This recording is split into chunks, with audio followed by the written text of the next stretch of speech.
Dumalo sa taunang PMA Alumni Homecoming sa Baguio City sina DILG Secretary Mar Rojas at Rehabilitation Czar Panfilo Lacson. Pareho silang tumanggi magsalita tungkol sa mga plano nila sa eleksyon 2016. Nakatutok si Ian Cruz.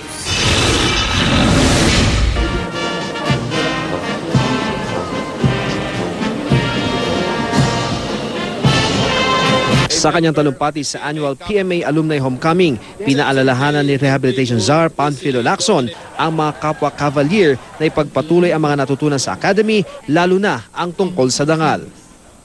When bribe is offered, or when an opportunity to steal presents itself, even when nobody is looking and the possibility of getting caught is nil, there is only one thing that we must remember: a unique honor system that tells us this: self-respect is far more precious than all the material things that money can buy.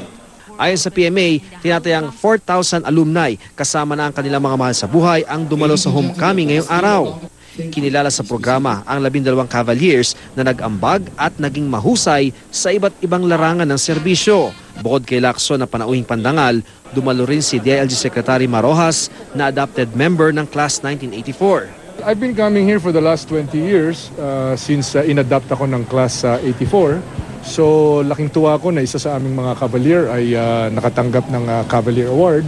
At sinusuportahan ko, sinususugan ko yung mensahe ni Senator Lacson, no, na hindi lamang katatagan sa katawan, sa pisikal, pero katatagan sa asal, sa values. Sina Rojas at Lacson, kapwa tumangging magbigay ng pahayag tungkol sa mga umunoy plano nila sa 2016 elections. Si Rojas nakafocus sa Bangsamoro at iba pang trabaho sa DILG. Si Lacson naman, abala pa rin sa mga biktima ng kalamidad. Dumating din sina PNP Chief Director General Aral Purisima at AFP Chief of Staff Emmanuel Bautista para samahan ng kanilang mga mista sa Class 81. Nakadalo rin si Reynaldo Bocalbos ng PMA Class 1940 na sa edad na 95, itinuturing na most senior alumnus in attendance.